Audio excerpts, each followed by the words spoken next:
नमस्कार,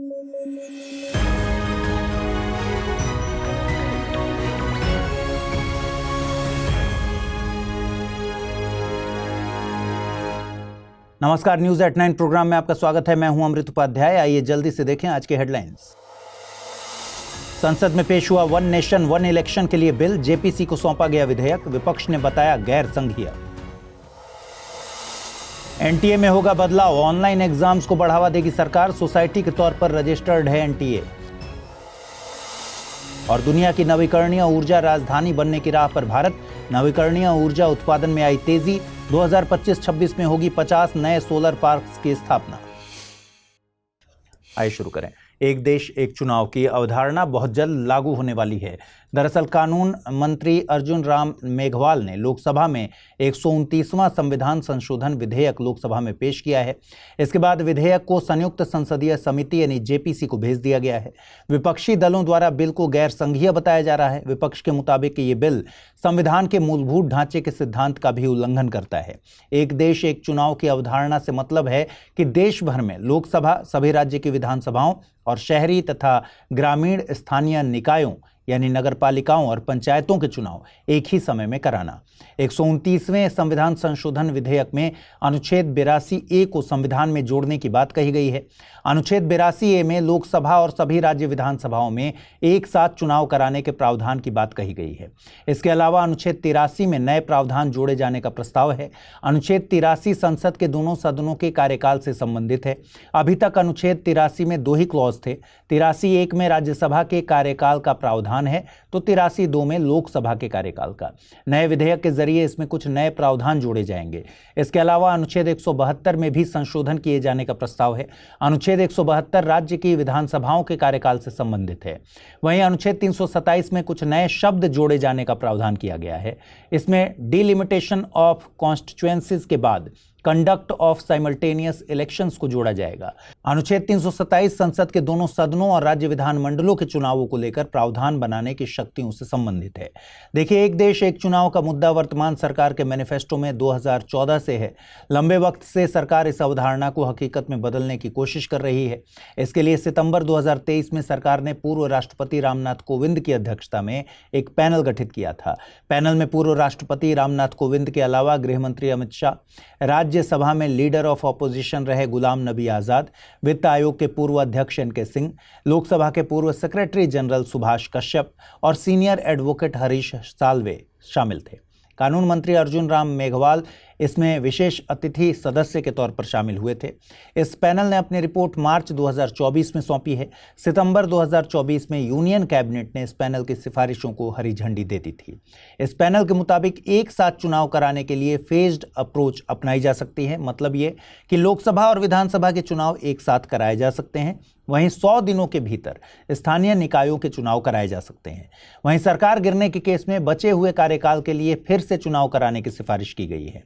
इस पैनल के अलावा नीति आयोग और विधि आयोग ने भी सरकार को वन नेशन वन इलेक्शन के लिए सिफारिशें की थी। सरकार का तर्क है कि अलग अलग चुनाव होने से साल भर देश चुनावी मोड में रहता है, जिसमें खर्चा भी बहुत होता है और सरकारी मशीनरी की इन्वॉल्वमेंट भी बनी रहती है। एक अनुमान के मुताबिक एक साथ चुनाव होने से देश की जीडीपी को 1.5% का बूस्ट मिलेगा। हाल ही में इंडिया मैंग्रोव कॉन्क्लेव का आयोजन किया गया। 2 दिन चले इस सम्मेलन का आयोजन national centre for coastal research और centre for international forestry research के जरिए किया गया था। इसमें मैंग्रोव इकोसिस्टम से जुड़े तकरीबन 150 प्रतिनिधियों ने हिस्सा लिया।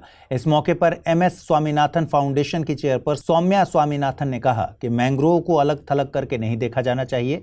मैंग्रोव को प्रवाल भित्तियों, समुद्री घास और अन्य तटीय प्रजातियों के साथ व्यापक तटीय प्रबंधन रणनीतियों में एकीकृत किया जाना चाहिए। देखिए, मैंग्रोव छोटे पेड़ या झाड़ियां होती हैं जो समुद्र तट के किनारे उगते हैं। इनकी जड़ें सॉल्टी सेडिमेंट्स या समुद्री पानी के अंदर होती हैं।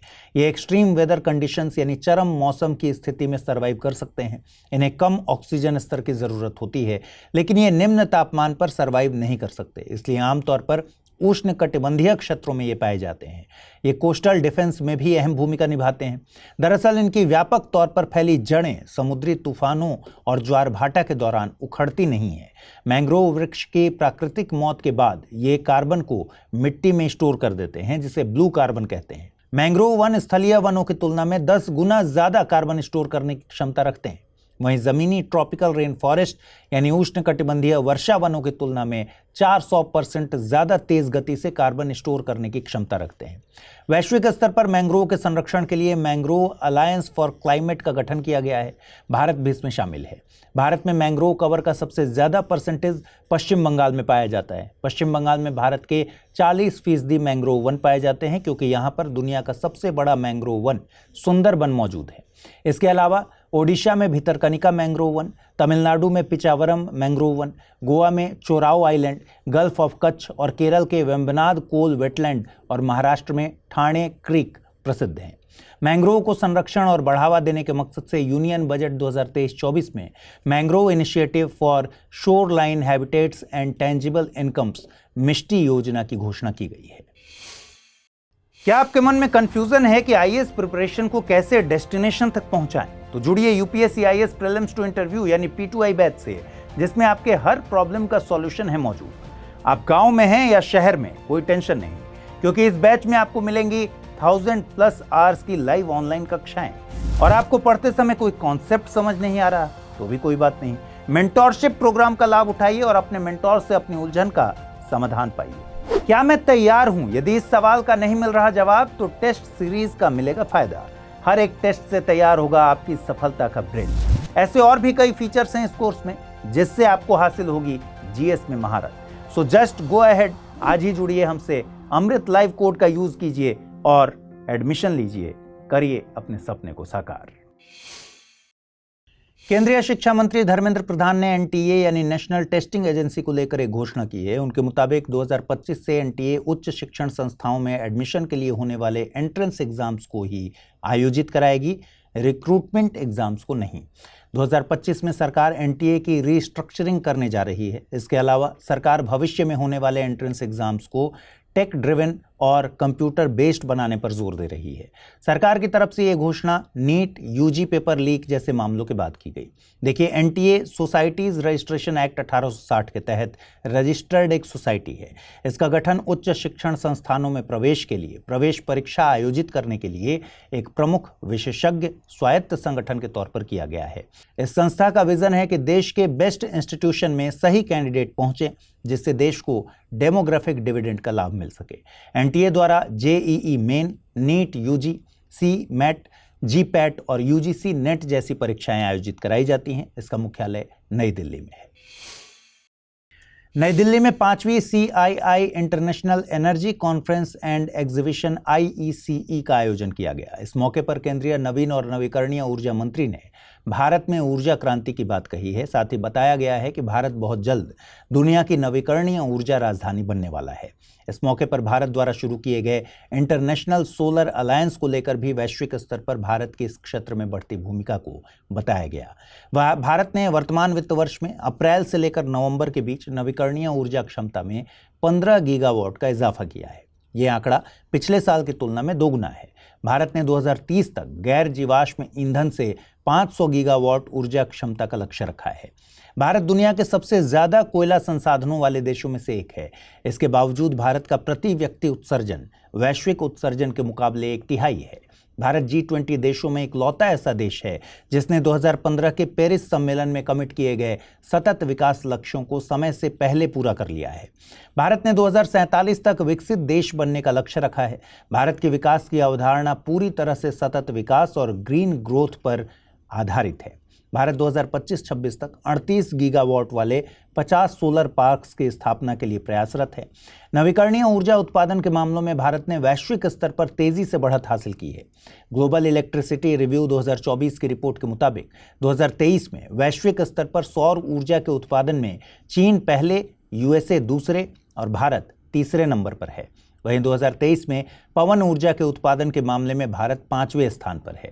2023 में प्रति व्यक्ति विद्युत खपत के मामले में भारत 10वें स्थान पर आता है। इस मामले में कनाडा पहले नंबर पर है। आइए देखते हैं आज का टर्म ऑफ द डे। आज का टर्म ऑफ द डे है इंस्टिफिकेशन। ऑस्ट्रेलिया की मकवरी डिक्शनरी ने इसे 2024 का वर्ड ऑफ द ईयर चुना है। यह शब्द डिजिटल प्लेटफॉर्म्स की गुणवत्ता में समय के साथ आने वाली गिरावट को दर्शाता है। यह प्रक्रिया बताती है कि कैसे शुरुआत में प्लेटफॉर्म उपयोगकर्ताओं यानी यूजर्स को प्राथमिकता देते हैं, फिर व्यापारियों जैसे विज्ञापनदाताओं या विक्रेताओं पर ध्यान केंद्रित करते हैं और अंत में अपने मुनाफे को सबसे ऊपर रखते हैं। ऑनलाइन प्लेटफॉर्म्स द्वारा शुरुआत में ग्राहकों को आकर्षित करने के लिए बेहतर काम करना और बाद में केवल प्रॉफिट पर फोकस करने पर सर्विसेज में जो गिरावट दर्ज की जाती है उसे ही कहते हैं इंस्टिफिकेशन। जैसे आपने देखा होगा कि कुछ डिजिटल प्लेटफॉर्म्स मार्केट में स्टैब्लिश होने के लिए शुरुआत में कीमत नाम मात्र की रखते हैं। एक बार यूजर्स इनके लिए यूज्ड टू हो जाएं तो ये कीमतें बढ़ा देते हैं और सर्विसेज की गुणवत्ता में कमी दर्ज की जाती है। आइए देखते हैं आज के रैपिड न्यूज में क्या है खास। भारत और श्रीलंका के बीच स्लिनेक्स 2024 अभ्यास की शुरुआत हो गई है। यह अभ्यास 20 दिसंबर 2024 तक विशाखापत्तनम में आयोजित होगा। इसे 2 चरणों में आयोजित किया जाएगा। पहला हार्बर चरण है और दूसरा समुद्री चरण होगा। हार्बर चरण दोनों देशों के बीच प्रोफेशनल और सोशल एक्सचेंज पर आधारित होगा, जबकि समुद्री चरण में विशेष बल संचालन, गन फायरिंग, संचार अभ्यास और हेलीकॉप्टर संचालन जैसे संयुक्त अभ्यास होंगे। इस अभ्यास में भारत की तरफ से INS सुमित्रा और श्रीलंका की तरफ से SLNS सयूरा हिस्सा लेंगे। भारत और श्रीलंका के बीच इस अभ्यास की शुरुआत 2005 में हुई थी, जिसका मकसद दोनों देशों के बीच समुद्री सहयोग को मजबूत करना था। हाल ही में इंडोनेशिया के पूर्वी जावा प्रांत में स्थित माउंट सेमेरू ज्वालामुखी में विस्फोट हुआ है। इसके चलते सफेद से लेकर भूरे रंग की राख की मोटी परत आसमान में छा गई। इसके चारों तरफ और 3 किलोमीटर का क्षेत्र खतरे का क्षेत्र घोषित किया गया है।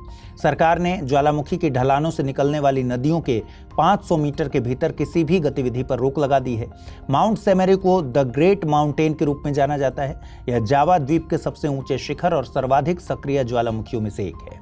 इससे पहले माउंट लेवोटोबी और ईबू ज्वालामुखी भी फटे थे। संस्कृति मंत्रालय के अनुसार 4.5 लाख गांवों को मेरा गांव मेरी धरोहर वेब पोर्टल पर अपलोड किया गया है। यह 6.5 लाख गांवों के मैपिंग के प्रारंभिक लक्ष्य का 69% है।